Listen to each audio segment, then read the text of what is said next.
மொத்தம் 33 எபிசோட் இருக்குங்க. ஃபர்ஸ்ட் சீசன்ல 13 எபிசோட், ரெண்டாவது சீசன்ல 10, மூணாவது சீசன்ல 10, மொத்தம் 33 எபிசோட்ஸ் இருக்கு. ஒவ்வொரு எபிசோடுமே பாத்தீங்கன்னா 10 படங்களுக்கு சமன்ற ரேஞ்சுக்கு பயங்கரமா வெறித்தனமா எடுத்திருப்பா. அதுலயும் எனக்கு இந்த சீரிஸ் பொறுத்தவரை ரொம்ப பிடிச்சது என்னன்னா சினிமாட்டோகிராஃபிங்க. நான் ஜென்ரலா எந்த படத்தை பத்தி ரிவ்யூ பண்ணும்போது சினிமாட்டோகிராஃபியை பத்தி பெருசா நான் பேசிக்கிறதே இல்ல. பட் இந்த படத்தை பொறுத்தவரை அதை பத்தி பேசியே ஆனோம். அந்த ரேஞ்சுக்கு வெறித்தனமா இருக்கும், வேற லெவல்ல இருக்கும். கூடவே இங்க அந்த சண்டை போடுற ஃபைட், ரத்தம், சதை எல்லாமே தெறிக்க சண்டை போடுவாங்க. அத்தனை எபிசோடையுமே நான் வரிசையா பேசணும்னு தான் ஆசைப்படுறேன். பட் நான் பெருசா இந்த சீசன் பக்கம், இந்த டிவி சீரிஸ் பக்கம் வராததுக்கு காரணம் என்னன்னு பாத்தீங்கன்னா, மூவிஸ் பேசும்போது அதுக்கு இருக்கிற ரெஸ்பான்ஸ் அந்த வீடியோஸ் ஹிட் அடிக்கிறதோட கம்பேர் பண்ணும்போது இந்த டிவி சீரிஸ்ல பெருசாவே ஒண்ணு ஹிட் அடிக்க மாட்டேங்குதுங்க. அதனாலதான் டிவி சீரிஸ்ல எபிசோட் பை எபிசோடுக்கு டைம் கான்சென்ட்ரேட் பண்றதை விட அந்த பக்கம் நம்ம மூவிஸ் பேசினா நல்லா இருக்கே அப்படின்னு போயிட்டேன். பட் எனிவே இந்த தடவை இந்த சீசனை எப்படி இருந்தாலும் பேசலாம் நான் முடிவு பண்ணிருக்கேன். பட் கண்டினியூவா நான் பேசுறதும் பேசாததும் உங்க கையில தான் இருக்கு. ஒவ்வொரு எபிசோடையும் அது முந்தின எபிசோட விட அடுத்தடுத்த எபிசோட்ஸ்ல வியூஸ் கூடணுங்க. அப்படி கூடனா மட்டும்தான் நான் கண்டினியூவா பேசுவேன். சோ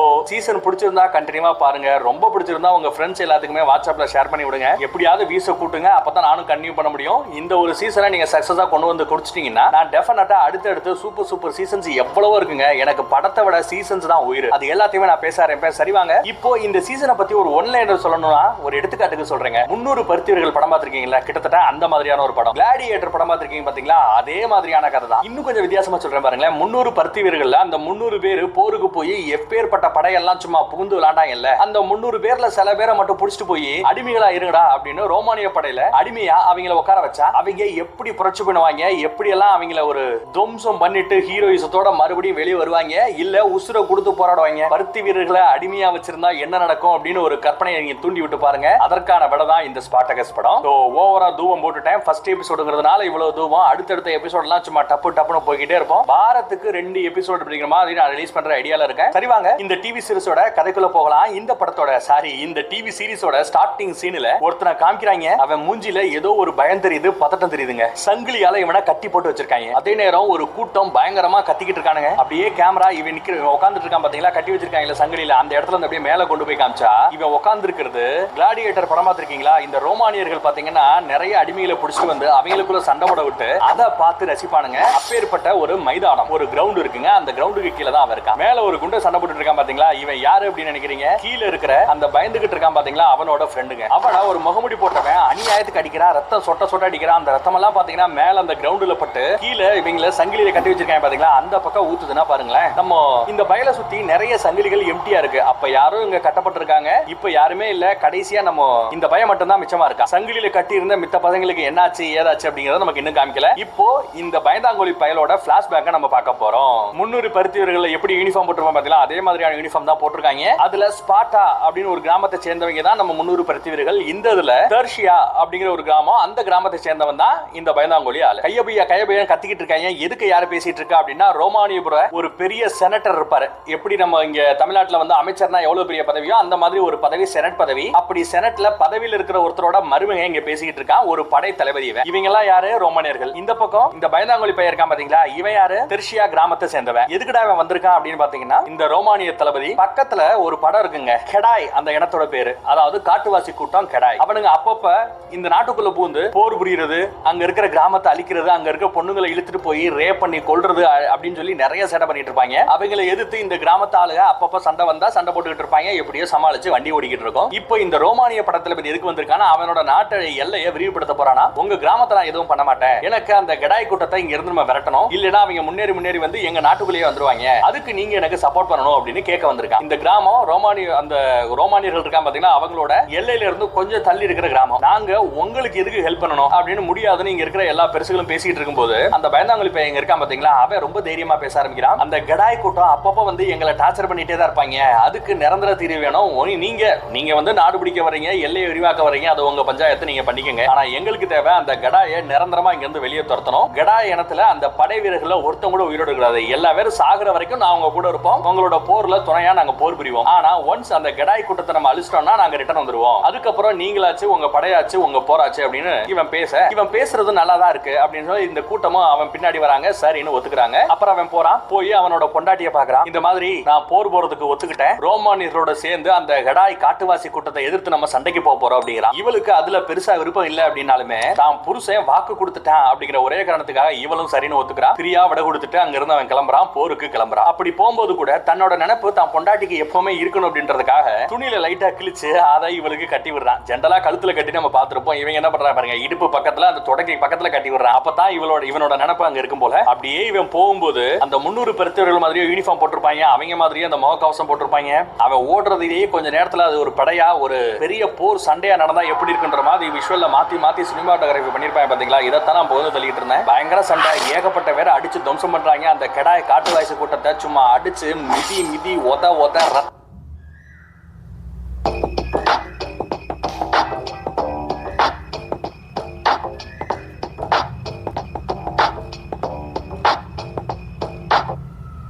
கலரின்னு சொல்லி சூப்பரா போய்கிட்டு இருக்கும். என்னதான் அடிச்சு எல்லாரையும் கொண்டுகிட்டு இருந்தா கூட இவங்களோட படையிலையும் கொஞ்சம் கொஞ்சமா ஆளுக குறைஞ்சுக்கிட்டே வருது. இவங்க கூட சண்டைக்கு வரதா அந்த ரோமானிய படம் சொல்லி இருந்தது இல்ல, ஆனா அந்த ரோமானிய படம் வரல. என்னடா அவங்க நம்மள கழுத்துட்டாங்களா அப்படின்னு நம்ம யோசிச்சுட்டு இருந்தா ரொம்ப லேட்டா வந்திருக்க அந்த ரோமானிய தளபதி. அதே நேரம் இந்த பக்கம் நம்ம ஒருத்தனா பயந்தாங்கோலி சொல்லிட்டு இருந்தோம் பாத்தீங்களா, அந்த பயந்தாங்கோலி தான் சும்மா சூப்பரா சண்டை போடுறான். வெறித்தனமா அந்த எதிரிகளை அடிச்சு கொண்டுகிட்டு இருக்கான். இவன் தான் நம்ம படத்தோட ஹீரோ. பயந்தாங்கோலி கிடையாதுங்க, மிகப்பெரிய திறமசாலி. ஃபைட்னா அவனுக்கு உசுருங்க, சூப்பரா சண்டை போடுறான். ஏற்கனவே இவங்க சண்டை போட்டு அந்த போரை முக்காவாசி முடிச்சிட்டாங்க, மீதி போறதால அதனால அவன் அப்படி பின்னாடி போய் எல்லாரையும் அடிங்கன்னு சொல்லி எல்லாரையும் அடிச்சு துவம்சம் பண்ணி போரை இப்ப அவங்க எடுத்துட்டு போறாங்க. ரோமானிய படம் ரொம்பவே பெருசு, நம்ம ஆளுக கொஞ்சம் கம்மிங்க, வெறும் 100 கணக்குல தான் இருக்கானுங்க. ஆனா இவங்கள தான் சண்டைன்னு வந்தா முன்னாடி அனுப்புறாங்க அந்த ரோமானிய படம். ஆனா சாப்பாடுன்னு வந்தா அவங்க நல்லா தின்னுட்டு மிச்ச மீதி எலும்புகளை கொண்டு வந்து இவங்களுக்கு போடுறானுங்க. அதனால இங்க ஒருத்தன் இந்த சாப்பாடை தின்றதுக்கு நம்ம பட்னியா கிடக்கலாம் சொல்லி பயங்கரமா டென்ஷன் ஆகி கத்திக்கிட்டு இருக்க. நம்ம ஹீரோ மட்டும் எந்த குறையும் சொல்லாம அவங்க கொடுத்தது தின்னுக்கிட்டு இருக்கான். நீ மட்டும் என்னடா அப்படி பண்ணிக்கிட்டு இருக்க அப்படின்னு விசாரிச்சா நம்ம ஹீரோ சொல்றான், இந்த போருக்கு நம்ம வரதா அவங்களுக்கு உதவுறதா நம்ம வாக்கு கொடுத்திருக்கோம். சோ என்ன நடந்தாலும் சரி நமக்கு வாக்கு முக்கியம் அப்படின்னு சொல்றான். இதை கேட்டதுமே நீ என்ன ஓவரா பேசிட்டு இருக்க, வாக்கு முக்கியம்னா மானம் மரியாதை எல்லாம் கிடையாதா, இந்த ரேஞ்சுக்கு கேவலமான சாப்பாடு போடுவாங்க, நம்ம கேட்க கூடாதா வைக்க கூடாதா அப்படின்னு பேச அதுல ஒரு கட்டத்துல நம்ம ஹீரோவை நீ எல்லாம் ஒரு பொம்பளடா பயந்தாங்கோலிடான்னு திட்ட ஆரம்பிக்க காண்டார நம்ம ஹீரோ திருப்பி அடிக்க ஆரம்பிக்கிறான். அதுக்கப்புறம் தான் நம்ம ஹீரோ கிட்ட நல்லா 4 அடி மொத்து வாங்கிட்டு நம்ம ஹீரோ யாரு அப்படிங்கறத அந்த குண்டனுக்கு ப்ரூவ் பண்றாப்ல. இவங்க நல்லா சண்டை போட்டுட்டு இருக்கும்போது அந்த ரோமானிய படைத்தளபதி வரா, நாளைக்கு காலையில நம்ம போர் புரிய போனோம், காலையில விடிஞ்சதுமே நீங்க தான் முன்னாடி போய் சண்டைக்கு போறீங்க, அப்படி சண்டை போடலனா உங்களுக்கு சாப்பாடு கிடையாது அப்படின்னு சொல்லிட்டு அந்த ரோமானிய படைத்தளபதி அங்க இருந்து போயிடுறான். அதுக்குள்ள இங்க சண்டை போட்டுட்டு இருந்தா பாத்தீங்களா, அவங்க 2 பேரு இப்படி சண்டை போடுறாங்களே அப்படின்னு சொல்லி பலிக்கு வாங்க போறாங்க நினைக்க மாட்டாங்க. இந்த சண்டையெல்லாம் அவங்களுக்கு அசால்ட். சண்டை போட்டு முடிச்ச செகண்ட்ல கீழே கிடக்கானே அந்த குண்டனை இவன் கை கொடுத்து தூக்க அவனையும் எதிர்க்கிறான். நாளைக்கு சண்டையில இதே மாதிரி நம்ம வில்லைங்களை அதுவும் அந்த கடாய் காட்டுவாசிகளை சும்மா அடிச்சு விரட்டணும் அப்படின்னு அவங்களுக்குள்ள பேசிக்கிறாங்க. இந்த அடிதடி எல்லாம் ரத்தம் எல்லாம் அவங்களுக்கு சாதாரணம். இப்போ அந்த பக்கத்துல அந்த படை தளபதியை காமிக்கிறாங்க. யாரோ ஒரு ஆள் பின்னாடி வரமே தெரியுதுங்க. அதுக்கப்புறம் யாருன்னு பார்த்தா இந்த படை தளபதியோட பொண்டாட்டி, அந்த செனட்டர் ஒருத்தன் சொன்ன பாத்தீங்களா, ரோமானிய செனட்டர், அந்த செனட்டரோட பொண்ணுங்க. பொதுவா இந்த மாதிரி போர் நடக்கக்கூடிய அந்த தளத்துக்கு பொண்ணுங்க வரக்கூடாது, நீ எப்படி வந்த அப்படின்னு கேட்டா ஆள்ல ஒருத்தன் என்ன உள்ள விட மாட்டேன் அப்படின்னா உள்ள விட்டுறியா இல்ல ட்ரெஸ் எல்லாம் அவுத்துட்டு அம்மனவா நான் அந்த படைக்குள்ள நடக்கவா அப்படின்னு கேட்க பயந்து போய் என்ன உள்ள விட்டுட்டான் அப்படிங்கிறா. 2 பேரும் அநியாயத்துக்கு லவ் பண்றாங்க போல. இப்ப நடக்கிற அந்த போரே எதுக்கு அப்படின்னு பாத்தீங்கன்னா இந்த படை தளபதி இருக்கான் பாத்தீங்களா, இவனோட பேரும் புகழும் இன்னும் கொஞ்சம் பெரிய லெவல்ல போகணும். அப்பதான் அதுக்கடுத்து இவனுக்கு ஏதாவது செனட்டர்ல ஒரு பதவி எல்லாம் கொடுக்க வாய்ப்புண்டு, பதவி உயர்வு கொடுத்தா மக்களை ஏத்துப்பாங்க. அந்த மாதிரி ஒரு பேரும் புகழும் கிடைக்கிறதுக்காக தான் இப்படி ஒரு சண்டை அவங்க பண்ணிட்டு இருக்கிற மாதிரி இவங்க பேசிக்கிறாங்க. அதுக்கப்புறம் புருஷன் பொண்டாட்டி தானே கொஞ்சம் அப்படின்னு இருக்கிற மாதிரி காமிக்கிறாங்க. அப்படியே அந்த சீன் கட் ஆகுது. இந்த பக்கத்துல நம்ம ஹீரோவும் கூடவே சண்டை போட்டா பாத்தீங்களா ஒரு குண்டு, அவங்க 2 பேருமே சேர்ந்து எதிரிகளோட அந்த கேம்ப் இருக்கு பாத்தீங்களா, அதை வேவு பாக்குறதுக்காக போறாங்க. அப்படி போய் பார்த்தா கேம்ப் போட்டுக்கிட்டு இருந்த அந்த கடாய் காட்டுவாசி கூட்டம் அந்த கேம்பை காலி பண்ணிட்டு தீப்பந்தத்தை எடுத்துக்கிட்டு அங்க இருந்து ரொம்ப தூரம் தள்ளி போறாங்க. என்னடா இப்படி போறத பார்த்தா நம்மள பார்த்து பயந்து ஓடுற மாதிரி தெரியுது அப்படின்னு குண்டே சொல்ல, இல்ல அவங்க பயந்து ஓடலாம் செய்யல, அவங்க போறத பார்த்தா பயந்து ஓடுறதா அப்படியே பின்னாடி போகணும். பட் அவங்க வடக்கு பக்கம் போறாங்க. அங்க போனா மலைக்கு கீழே நம்மளோட கிராமம் இருக்கு, அப்போ அந்த கிராமத்தெல்லாம் அழிக்கணும்னு அவங்க போயிட்டு இருக்காங்க. எப்படியாவது அவங்க போறதுக்குள்ள அந்த இடத்துக்கு நம்ம போகணும், அவங்கள சண்டை போட்டு அங்க இருந்து விரட்டிடணும் அப்படின்னு இவங்களுக்குள்ள அந்த பேசி முடிவு பண்ணிட்டு அந்த ரோமானிய படைத்தளபதி இருக்கான் பாத்தீங்களா, அவனை போய் பார்க்க போறான். போய் பேசுறான். இந்த மாதிரி அந்த கடாய் காட்டுவாசி கூட்டம் எங்க கிராமம் இருக்கிற அந்த பகுதியை நோக்கி போறாங்க, நம்ம இப்ப அவங்கள விரட்டணும்னா அந்த தாக்குதலுக்கு முன்னாடியே அவங்கள விரட்டிடலாம், அடிச்சு கொன்னுடலாம், உங்களுக்கு இந்த வெற்றியும் கிடைச்சிடும், எங்களுக்கு எங்களோட கிராமம் எந்த பிரச்சனை இல்லாம முடிஞ்சு போயிடும், ஹெல்ப் பண்ணுங்க அப்படின்னு கேட்க இவன் முடியாதுங்கிறான். ஆக்சுவலா இந்த ரோமானிய படையோட இந்த தெர்ஷியன் படை நம்ம ஹீரோவோட இந்த சின்ன படை சேர்ந்ததுக்கான காரணமே என்னன்னா அந்த கடாய் இனத்தை விரட்டுறதுக்காக தான். இவன் நீ தளபதியா நான் தளபதியா, நான் சொல்றது நீ கேளு, ஒழுங்கா அங்க இருந்து ஓடிடு அப்படின்னு நம்ம ஹீரோவையே மிரட்டி அனுப்பிச்சிடறான். அவ்வளவு பெரிய படைக்கு தளபதி இல்லையா, அதனால நம்ம ஹீரோ எதுவும் சொல்லாம அங்க வந்து அப்படியே ரிட்டர்ன் போயிடுறான். பட் கோமா போறான். இதையெல்லாம் ஒட்டி கேட்டுட்டு இருந்த அந்த பொண்டாட்டிக்காரி இருக்கல்ல, அவ வந்து சூப்பர் ஐடியான ஒரு ஐடியா கொடுக்குறா. என்ன சொல்றா அப்படின்னா, இந்த கடாய் இனத்தை விரட்டினேன்னா உனக்கு என்ன பெருசா பேர் கிடைக்க போகுது, பக்கத்திலேயே கொஞ்சம் தூரம் தள்ளி இன்னொரு சண்டை நடந்துகிட்டு இருக்கு. அது யாருன்னு நினைக்கிறீங்க? இவங்க ரோமானியர்கள். ரோமானியர்கள் அப்படின்னாலே யார் கூட சண்டைக்கு ஜெனரலாவே வருவாங்க? கிரேக்கர்கள் இருப்பாங்க இல்லையா? அந்த கிரேக்க படை அந்த பக்கத்துல இருந்து ஒரு சண்டை நடந்துகிட்டு இருக்கு. நீ இந்த காட்டுவாசி இனத்தை விரட்டுறதுக்கு பதிலா ஏன் அந்த கிரேக்கர்களோட படை பக்கத்துல இருக்குல்ல அவங்க கூட சண்டை போடக்கூடாது, அவங்கள விரட்டக்கூடாது? கிரேக்க படைகளையே விரட்டினா அதுலயும் அந்த கிரேக்க படையில மித்ர அப்படின்னு எவனோ ஒருத்தவர் இருக்கான் போல, அந்த வயலை விரட்டிட்டேன்னா உன் புகழ் எங்கேயோ போயிடும், ரோமாபுரி ஃபுல்லா உன்னை பத்தி தான் பேசுவாங்க அப்படின்னு உசுப்பேத்தி விட இந்த படத்துல விதியும் ஐடியா நல்லா இருக்கு அப்படின்னு யோசிக்க ஆரம்பிக்கிறான். இப்போ அந்த பக்கத்துல அடுத்த நாள் காலையில விடியுது, போர் முரசு கொட்டுறாங்க. அப்பாடா ஒரு வழி அந்த படை தளபதிக்கு ஞானம் வந்துருச்சுடா, நம்ம பிளான கேத்துக்கிட்டா போருக்கு தயாராகும், சீக்கிரம் போவோம், நம்ம கிராமத்தை காப்பாத்தி அவங்கள விரட்டுவோம் அப்படின்னு நீங்க பேசிட்டு இருக்கும்போது அந்த படை தளபதி இங்க வரா. இங்க வந்து நம்ம அந்த கெடா இனத்தை தேடி போறது இல்ல, நம்ம போறது பக்கத்துல சண்டை போட்டுட்டு இருக்கிற அந்த கிரேக்க படையோட போறோம், கிரேக்க படையோட நம்ம சண்டை போட போறோம் அப்படின்னு சொல்ல இவங்க காண்டாரானுங்க. ஏண்டா நீங்க போய் கிரேக்கங்களோட சண்டை போறதுக்கு அவங்க கூட நாங்க டீல் பேசணும், நாங்க பேசின டீல் இந்த கெடாய் காட்டுவாசி கூட்டத்தை விரட்டதுக்காக தான், அதுக்காக தான் நாங்க ஹெல்ப் பண்ணுவோம் அப்படின்னு நம்ம ஹீரோ எடுத்து சொல்ல ஆரம்பிக்கிறான். பட் இந்த பக்கத்துல அந்த அதிகார திமிருல அந்த படை தளபதி இந்த மொத்த படைக்கு நான் தாண்டா தளபதி, நான் சொல்றதான் நீ கேட்கணும், எதிர்த்து பேசினா அவ்வளவுதான் அப்படின்னு மிரட்ட ஆரம்பிக்கிறான். ஒழுங்கா எங்க கூட சண்டைக்கு வரீங்களா இல்லையானா அவனோட வாளை எடுத்து சொல்லட்டி மிரட்ட போக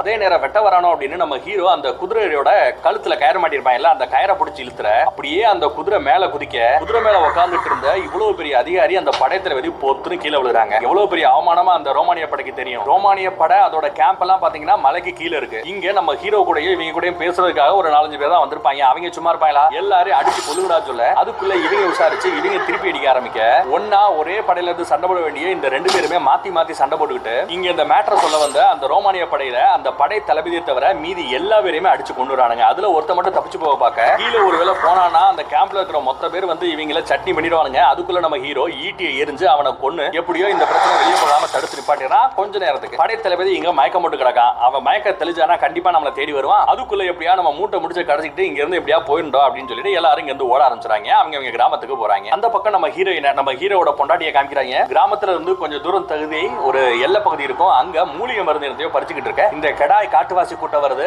அவளை ரேப் பண்ண பாக்குறானுங்க. அதுக்குள்ள நம்ம ஹீரோ அங்க வந்துடுறான். அவங்கள அடிச்சு சும்மா சூப்பரா தும்சம் பண்ணுவாங்க. இவன் ஒரு பக்கம் அடிச்சுக்கிட்டு இருந்தா அந்த ஹீரோ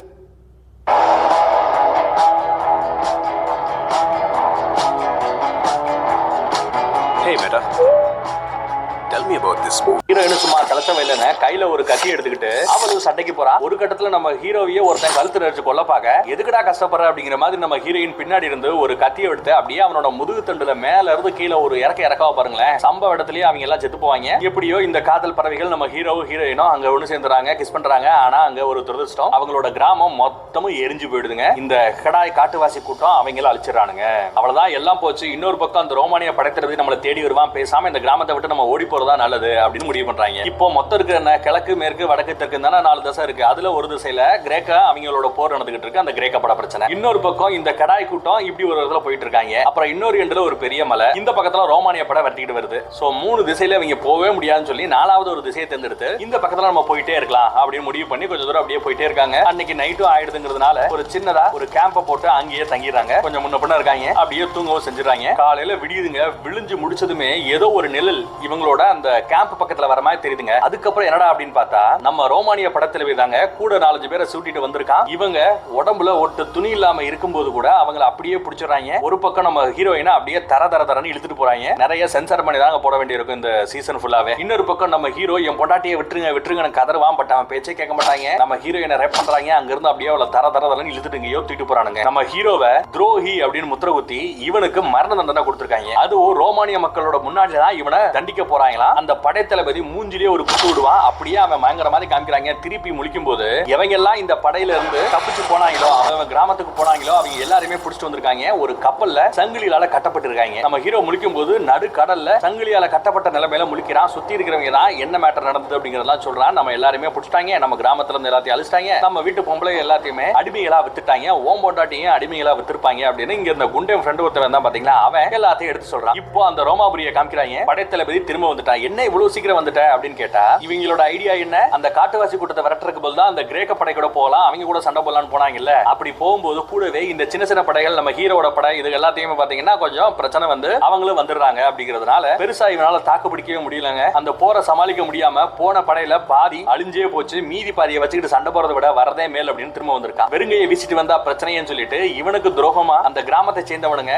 எல்லாருமே துரோகிகள் சொல்லி அப்படி அவங்க பாதியில விட்டுட்டு போனதுனாலதான் நான் போர்ல தோத்து போயிட்டேன் அப்படின்னு அந்த பலியை இன்னொருத்தவங்க மேல போட்டு நம்ம ஹீரோ கூட இருந்த அந்த பசங்களை மேல போட்டு அவங்கள அடிமைகளா இங்க மக்களோட முன்னாடி கொல்றதுக்காக கூட்டு வந்திருக்கான். இப்போ அந்த பக்கம் நம்ம மருமகன் சொல்லிட்டு இருக்கோம் இல்லையா, இவனோட மாமனாரை காமிக்கிறாங்க, அந்த செனட்டரை காமிக்கிறாங்க. இந்த பஞ்சு மிட்டாய் தலைக்கார இருக்கா பாத்தீங்களா, இவன் தாங்க அந்த செனட்டர். இவரு இந்த சிட்டில இருக்கிற அந்த செனட் சபை இருக்கும் பாத்தீங்களா, அதுல இருக்க அந்த முக்கியமான ஆளுலாம் கூட்டு வந்து எல்லா பேருக்கும் நல்ல சரக்கை ஊத்தி கொடுத்து பொண்ணுங்களை கொடுத்து நல்லா உற்சாகப்படுத்தி வைக்கிறான். ஏன்னா அதுக்கடுத்து எலெக்ஷன் ஏதாவது வந்துச்சுன்னா இவனுக்கு ஓட்டு போடணும், இவனை எப்பவுமே மந்திரியா அந்த செனட்டரா வச்சுக்கிட்டே இருக்கணும்ன்றதுக்காக இந்த சேட்டை எல்லாம் பண்றான். இது பத்தாது, உங்களுக்கு ரொம்பவே பிடிச்ச அந்த கிளாடியஸ் ஃபைட் சொல்லுவாங்க பாத்தீங்களா, கிரவுண்ட்ல விட்டு மாத்தி மாத்தி சாகர வரைக்கும் சண்டை போடுவாங்க இல்ல, அந்த ஃபைட் உங்களுக்காக நான் கொடுக்க போறேன் அப்படிங்கிறான். ஃபைட்ல சண்டை போடக்கூடிய ஆளுகள் எல்லாம் கூட்டு வராங்க. இப்படி அந்த கிரவுண்ட்ல வச்சு சண்டை போடுறாங்க பாத்தீங்களா, அப்பேற்பட்ட அடிமைகளை நல்லா ட்ரெயின் பண்ணி அடிமைகளை சண்டைக்கு கூட்டிட்டு வரதுக்காகவே ஒரு தொழிலா, ஒரு குடும்ப தொழிலாவே அங்க நிறைய குடும்பம் பண்ணிக்கிட்டு இருக்கோம். அப்படித்தான் ஒரு குடும்பம் அது பரம்பரை தொழிலா பண்ணிக்கிட்டு இருப்பாங்க. சோ அப்பேற்பட்ட ஒரு பரம்பரையை சேர்ந்த ஒருத்தங்க வரா. இவங்க கிட்ட இருக்கிற ஒரு 2 பேரை காமிக்கிறாங்க. இவங்க 2 பேரும் பாத்தீங்கன்னா மிகப்பெரிய ஆளுகளா, இது வரைக்கும் தோல்வியே பார்க்காதவங்களா அந்த கிரவுண்ட் சண்டையில அப்படின்னு காமிக்கிறாங்க. ஒருத்தன் மிலிட்டரி கட்டிங் மாதிரி தலையில ஒரு கட்டிங் போட்டிருக்கான் பாத்தீங்களா, ஒட்டை, அவன் தான் இது வரைக்கும் ஒரு போர்ல கூட தோத்ததில்ல, ஒரு சண்டையில கூட தோத்ததில்ல அப்படின்னு புகழ்பாட ஆரம்பிக்கிறாங்க. சரி, இவன் இன்ட்ரோடக்ஷன் கொடுத்து முடிச்சானா, அதுக்கப்புறம் இன்னொருத்தன் வரான், பாக்குறதுக்கு நல்ல கல்யாண புரோக்கர் மாதிரி இருக்கான் பாத்துங்க. இவங்க கிட்ட நிறைய ஆட்கள் இருக்காங்க, கிரவுண்ட்ல சண்டை போறதுக்குன்னு நிறைய அடிமைகளை ட்ரெயின் பண்ணி வச்சிருக்கான். இந்த செனட்டருக்கு இவன் மேல பாத்தீங்கன்னா கொஞ்சம் ஒரு நம்பிக்கை இருக்கும். இப்படி அவனோட அடிமைகள் எல்லாம் பொருட்காட்சியில நிப்பாட்டி காமிக்கிற மாதிரியே காமிச்சுக்கிட்டு இருக்க. அதே நேரம் இந்த பக்கத்துல இன்னொரு கேரக்டரை இன்ட்ரோடியூஸ் பண்ணி வைக்கிறாங்க. இவன் வேற யாரும் கிடையாதுங்க, இந்த அடிமைகளை வச்சு சண்டை போடுற தொழிலை கத்து கொடுத்துட்டு இருக்காரு பாத்தீங்களா, எடுத்து நடத்திக்கிட்டு இருக்காரு பாத்தீங்களா, இந்த ஆளோட பொண்டாட்டி. இது 2 மோசமான கேரக்டருங்க, நல்லா பார்த்து வச்சுக்கோங்க. இதுகளை வச்சுதான் நிறைய கதை ஓடும். சிவப்பு முடிக்காரி, நல்ல சிவப்பா இருக்கா, அப்படி பேர் வச்சுப்போம். இங்க நம்ம படைத்தளபதி அவனு வரா. அவன் கொண்டு வந்து அந்த அடிமைகளை கொண்டு வந்து உட்கார வைக்கிறான். இவங்க எல்லாருமே அந்த கிரவுண்ட்ல வச்சு நான் சாடிக்க போறேன். இதுக்கு இந்த செனட்டரோட யாருக்கு அந்த மாமனாரோட அப்ரூவல் வேணும். அவர்கிட்ட அப்ரூவல் கேட்க ஏற்கனவே பொண்ணை விட்டு இந்த மாதிரி நான் கேட்க போறேன், சபையில எல்லாரும் முன்னாடி என்ன அசிங்கப்படுத்திட வேண்டாம் ப்ளீஸ், எனக்காக இந்த மேட்டர் மட்டும் அவர் ஒத்துக்க சொல்லு, கிரவுண்ட்ல இவங்களை பலி கொடுத்தாதான் என் பேர்ல இருக்கிற அந்த கலங்கம் போகும் அப்படின்னு ஏற்கனவே பேசி வச்சிருப்பான். இந்த செனட்டரும் அந்த மாமனாருமே பாத்தீங்கன்னா இதுல பெருசா ஆர்வமே இல்ல, இருந்தாலுமே தன்னோட பொண்ணுக்காக அவன் நீல கண்ணீர் வடிப்பா, அதுக்காக சரின்னு ஒத்துக்குப்பான். அவங்களையும் இங்க அறிமுகப்படுத்தியாச்சு. அதுக்கப்புறம் தன்னோட பொண்ணுகிட்டயே இதே மாதிரி அடிக்கடி கண்ண கசக்கிட்டு வந்தேன்னு அப்படியே ஒரே இருக்கிறவன் இதுதான் கடைசியா இருக்கணும் அப்படின்னு மிரட்டுறாப்ல. இப்போ இந்த படத்தோட ஸ்டார்டிங் சீன்ல ஒருத்தன் கண்ணுல அப்படியே பயம் தெரியும், அப்படியே பயந்துகிட்டே இருந்தவனை காமிச்சா பாத்தீங்கன்னா, பயந்தாங்கோலி நான் ஸ்டார்டிங்ல கூட சொன்னேன், அவன் ஆக்சுவலா பயந்தாங்கோலி கிடையாதுங்க, அவன் தான் நம்ம படத்தோட ஹீரோ. ஸ்டார்டிங் சீன்ல அவன் ஏன் பயந்துகிட்டு இருந்தா அப்படிங்கிறது இப்போ உங்களுக்கு ஒரு வழி கிடைக்கும். ஏன்னா ஒரு அடிமையா அந்த ரோமாபுரியில அந்த கிரவுண்ட்ல மேல சண்டை நடக்குது, இவன் கூட வந்த எல்லா பேரையுமே அந்த சண்டையில விட்டு சாடிச்சிருக்கானுங்க. நம்ம ஹீரோவை இப்ப இழுத்துட்டு போறாங்க அப்படிங்கறதுக்காக தான் அந்த பயம்.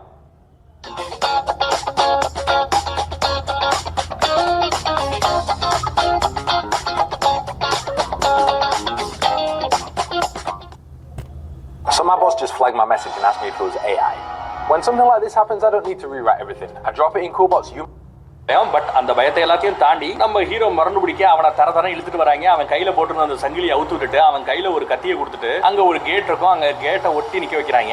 உள்ள எட்டி பார்த்தா சண்டை போட்டுட்டு இருக்கிற அந்த குண்டை வேற யாரும் கிடையாது, இவனோட ஃப்ரெண்டு. அந்த போர்ல சாப்பாடு பத்தல அப்படின்னு சட்டைக்கு வருவான் பாத்தீங்களா, அந்த பயதாங்க அவன். அவனை சும்மா அடின்னு அடிச்சு அவன் கழுத்தை அறுத்து சாகடிச்சிடறான் இந்த மகுபடி போட்டவன். அந்த கூட்டமே பார்த்து பயங்கரமா சந்தோஷப்படுது. இதெல்லாம் இவன் கூட இருந்த அந்த போர்ல கிராமம் தான் முக்கியம் சொல்லி போனாங்க இல்ல, அவங்க எல்லாருமே சாகடிச்சிட்டாங்க. மிச்சம் இருக்கிறது கடைசியா இருக்குது நம்ம ஹீரோ மட்டும்தான். அவனையும் இப்ப உள்ள இறக்குறாங்க. ஆனா அவங்க கூட சண்டை போடுறதுக்கு ஒருத்தனை அனுப்பாம 4-5 பேரை உள்ள இறக்கி விடுறாங்க. இதை பார்த்து அந்த கூட்டமே கத்துது, ஒருத்தனை கொல்றதுக்கு 4-5 பேரா, இதெல்லாம் தப்புன்னு கத்துவாங்க. செனட்டரும் என்ன மக்கள் எல்லாமே பார்த்தா அவங்களுக்கு இந்த கேம் பிடிக்கல மாதிரி தெரியுதே, ஒருத்தருக்கு ஒருத்தர் சண்டை போட விட்டா என்ன அப்படின்னு கேட்டா மாமனார் இப்படி கேட்கிறாரு. உடனே அந்த மருமக படைத்தளபதி இல்ல அப்படியெல்லாம் விட்டுற முடியாது, 4-5 பேரை விட்டு சாகடிக்கணும், அப்பதான் இவன் அவமானப்பட்டு சாவான், அப்பதான் என்னோட நெஞ்சு ஆறும் அப்படிங்கிறாங்க. செனட்டரும் சரி போய் தொலையுது, மருமனுக்காக எவ்வளவு செய்ய வேண்டியிருக்கு சரின்னு ஒத்துக்கிறாரு. நீயே ஆர்டரா கொடுறாங்க. கூட்டம் என்னதான் கத்திக்கிட்டு இருந்தாலும் அதை எல்லாத்தையுமே தாண்டி சண்டை ஆரம்பமாகட்டும் 4 vs 1 தான் அப்படிங்கிறாங்க. நம்ம ஹீரோவும் எவ்வளவோ கஷ்டப்பட்டு அடிக்க ட்ரை பண்றாரு, பட் வேஸ்ட் தான். ஏன்னா 4 பேர் சேர்ந்து விரோதமா இவனை அடிச்சு துவம்சம் பண்றாங்க. ரத்தம் சொட்ட நம்ம ஹீரோ அப்படியே பொத்துன்னு கீழே விழுறான். அவ்வளவுதான், அவனை போட்டு தள்ளிலாமா அப்படின்னு கேட்க கிரவுண்டு சரின்னு சொல்ல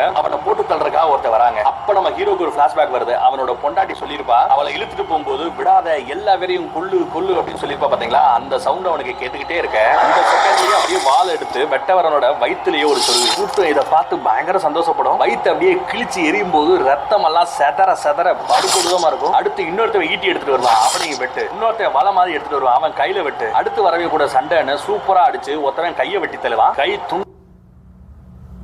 குண்டா போய் விழும். இன்னொருத்தவங்களோட அவன் காலு ரெண்டையுமே ஒரு சேர வெட்டுவான் பாருங்க, வெறித்தனமா இருக்குங்க. அப்புறம் ஒருத்தனோட வயிற்று கிழிச்சு அவனோட கழுத்திலேயே கத்திய விட்டு சொருவான் பாருங்க. 4 பேர் அடிக்க வந்தாலும் எல்லா பேரையுமே சாகடிச்சிருக்கான். ஒருத்த மட்டும் கால் வெட்டப்பட்ட நிலைமையில இருப்பான் பாத்தீங்களா, அவன் அப்படியே தவந்து போயிட்டு இருக்க. அவனையும் கொல்லுன்னு அந்த கூட்டம் கத்த, ஒரு அவனோட முதுகுலயே ஒரு சொருகு, ரத்தம் அப்படியே பின்னாடி அந்த பேக்ரவுண்ட் ஃபுல்லா அப்படியே தெரிக்கிற மாதிரி காமிப்பாங்க. வேற லெவல்ல இருக்கு. எப்படி இருக்குன்னு பாருங்க. இந்த மாதிரி ஒரு படத்தை பாத்துருக்கீங்களா சொல்லுங்க, ஒரு டிவி சீரிஸை பாத்துருக்கீங்களா? வேற லெவல்ல இருக்கு இல்லையா? Game of Throne of course எல்லாருக்கும் பிடிக்கும், எனக்கும் ரொம்ப பிடிச்ச ஒரு சீரிஸ் தான். பட் அதை பத்தி அடுத்தடுத்து நம்ம பேசலாம். என்னோட ஃபர்ஸ்ட் சாய்ஸ் இந்த படமா தான் இருக்கு நான் முடிவு பண்ணேன். இப்போ நம்ம ஹீரோவை பாருங்க, எல்லாருமே ஹீரோன்னு கத்துறாங்க. அப்படியே நம்ம ஹீரோவோட க்ளோஸ் அப் மோட்ல கொண்டு போய் காமிக்கும் போது மூஞ்சி ஃபுல்லா ரத்தத்தை வச்சு தலைமுடியெல்லாம் அப்படியே விரிஞ்சு கிடக்க. இந்த சீன்ல அவனை பார்க்கும்போது உங்களுக்கு என்ன தோணுது? கதையை நிப்பாட்டிட்டு நான் கேட்கிறேன், இந்த சீன்ல இவரை பார்க்கும்போது உங்களுக்கு என்ன தோணுது? இவரை பார்த்தா யார் மாதிரி தெரியுதுங்கிறத மறக்காம கமெண்ட் பண்ணுங்க. ஏன்னா இந்த சீன்ல இவரை பார்த்ததுமே எனக்கு ஃபர்ஸ்ட் செகண்ட் தோணுது என்ன தெரியுமா? இமிடியேட்டா தோணுது, நம்ம ஜீசஸ சிலுவையில அறைக்கு முன்னாடி டார்ச்சர் பண்ணி நிற்கும் போது அவரோட மூஞ்சி காமிச்சா எப்படி இருக்கும், அந்த மாதிரி ஷேப்ல இருக்காங்க. அதுதான் எனக்கு தோணுச்சு. உங்களுக்கு அதே மாதிரி தோணி இருக்குமோ அப்படிங்கறத நான் கமெண்ட் படிச்சு பார்த்து தெரிஞ்சுக்கிறேன். இப்போ அந்த படைத்தளபதிக்கு பயங்கர கோவம். இவனை கொல்றதுக்காக கூட்டு வந்தா எல்லா பேருமே அவனை விடுதலை செய்யு கத்த ஆரம்பிச்சுறாங்க.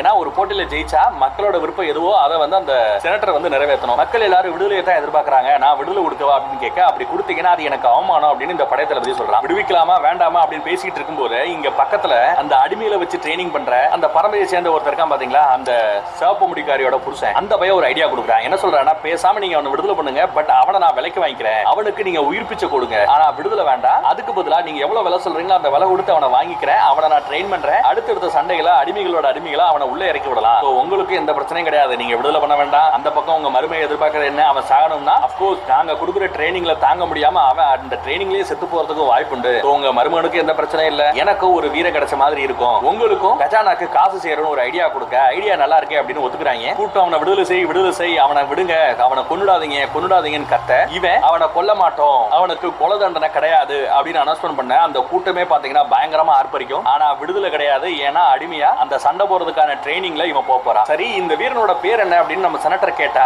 பேர் கூட தெரியாது படைத்தளபதிக்கு. ஆனா இவ்வளவு வன்மத்தோட இருக்கான். பேர் தெரியாதா, நம்மளே ஒரு பேர் வைக்கலாம் முடிவு பண்ணி, இவங்க அந்த தர்ஷியன் இனத்தை சேர்ந்தவங்க இல்லையா, அந்த இடத்துல ஒரு முன்னாடி ஒரு லெஜெண்ட் இருக்காரு, ஒரு பெரிய போர் வீரர் இருந்திருக்கான். அவனோட பேர் பாத்தீங்கன்னா ஸ்பார்டகஸ். இவனும் அதே மாதிரி வீரனா இருக்கானே, அந்த பேரை வச்சலாம் சொல்லிட்டு இவனுக்கு பேர் வச்சிராங்க, ஸ்பார்டகஸ் படை வீரா, உன் வீரத்தை மிச்சி உன்னை மரண தண்டனையில இருந்து விடுவிக்கிறேன், ஆனா நீ அடிமையா வேலை செய்யணும் அப்படின்னு அனௌன்ஸ்மென்ட் கொடுக்க, அந்த கூட்டம் எப்படியோ இவன் தப்பிச்சா போதுமே எதிர்பார்த்துட்டு இருந்தாங்க. அந்த மாதிரி உயிர் பிச்சை கடத்தட எல்லாருமே ஆரவாரத்தோட கத்திக்கிட்டு இருக்க. இதோட இந்த சீசனோட இந்த எபிசோடோட ஸ்டோரி முடியுது. ஃபர்ஸ்ட் எபிசோடு எப்படி இருந்துச்சு அப்படிங்கறத சொல்லுங்க. பிடிச்சிருந்தா கமெண்ட்ல கேட்டுக்கிட்டே இருங்க. ரொம்பவே பிடிச்சிருந்தா மத்தவங்களுக்கு ஷேர் பண்ணுங்க. அப்பதான் அடுத்தடுத்த எபிசோட நான் வேகமா போடுவேன். நான் வேகமா போடுறதும் மெதுவா போடுறதும் இந்த எபிசோடோட வியூஸ் எவ்வளவு தூரம் மேல போகுது, வீடியோ எவ்வளவு தூரம் ஹிட் ஆகுது அப்படிங்கறத பொறுத்து தான் இருக்கு. கொஞ்சம் முன்னப்பட நான் பேசியிருந்தா மன்னிச்சுக்கங்க. ஏன்னா சீரிஸ் அப்படிங்கிறதுனால, அதுவும் முதல் எபிசோடுங்கிறதுனால கொஞ்சம் சொதப்பி இருந்துக்கலாம். 1-2 டயலாக்ல அடுத்தடுத்த டயலாக்ல வேகம் கூடும், சூப்பரா போகும். தேங்க்யூ.